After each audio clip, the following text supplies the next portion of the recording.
एक स्टैंड गिर जाएगा। तो ऐसा करते करते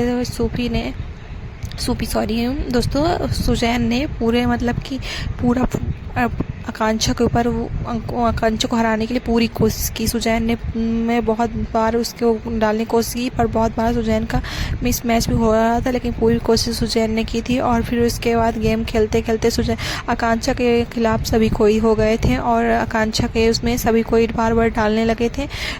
और जो लैली आई थी, लैली ने एकदम वन शॉट में ही वैसे बहुत ज़्यादा लड़ाई होने लग जाती है और आकांक्षा चौधरी की और लैला की बहुत ही ज़्यादा घमासान लड़ाई होती है, जिसका आप लोग सोच भी नहीं सकते, उम्मीद भी नहीं कर सकते हैं। इतनी ज़्यादा लड़ाई आकांक्षा चौधरी रूम में आने के बाद तो बहुत ज़्यादा मिसोलॉजी उसको मतलब कि लैला को बोलने लगी कि तुम मिसोलॉजी हो, सही मैं उससे पूर्व से गलत लड़ाई करी और तुम वो हो ही ऐसे करके बहुत ज़्यादा लड़ाई हुई योगेश, आकांक्षा और लैला के बीच। बाकी योगेश बोला था तुम मुझे बीच में मत लाओ, तुम लोग मुझे बीच में मत लाओ, तुम लैला सही किए हो, मतलब ऐसा योगेश बोल रहा था। योगेश दोनों साइड का सपोर्ट कर रहा था।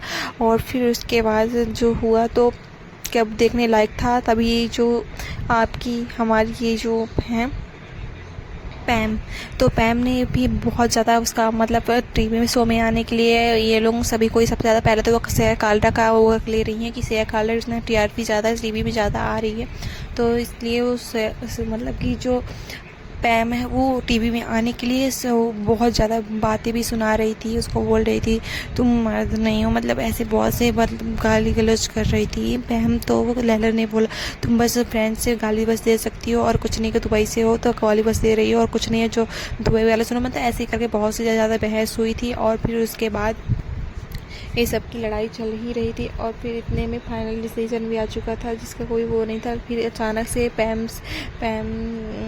से अचानक लड़ाई होते होते राम कपूर से भी बहुत ज़्यादा लड़ाई होने लगी। और कल जो शो आएगा उसमें पैम की राम कपूर के साथ लड़ाई देखने लायक होगी। पैम के साथ राम कपूर की लड़ाई बहुत ही ज़्यादा राम कपूर है वो पीछे पड़ गए थे बिल्कुल पैम के, और बहुत ही ज़्यादा लड़ाई हो रही थी। जब कल फैसला आएगा दिखाएगा कल कैसी लड़ाई हुई, कल मैं आपको वीडियो ला के दिखाऊंगी। लेकिन आज सुबह जब श्रेया काल्डा अकेले बैठी हुई थी शिल्पा शेंडे और रो रही थी, तो श्रेया काल्डा उसके पास गई बात करने, पूछने की क्यों तुम मुझसे इतना दूर हो रही हो, क्यों मुझसे बात नहीं कर रही हो। तो फिर श्रेया काल्डा के बैठ जाते ही वो शिल्पा शेंडे उठकर वहाँ से चली गई और कुछ भी रीज़न नहीं बताया। फिर श्रेया काल्डा जब उसके पीछे पीछे गई कि तुम मुझे कारण तो बताओ, श्रेया काल्डा अपनी तरफ से बहुत ज़्यादा पूछने की कोशिश कर रही थी, आखिर तुम दोस्त हो, मेरी तो दोस्ती के नाते तुम मुझे बता तो सकती है। तो वो बोली थी तुम द श्रेया काल्डा सो तुम्हारा, इसलिए मतलब सिर्फ शिल्पा शेंडे को सिर्फ जेलस फील हो रही थी कि श्रेया काल्डा का क्यों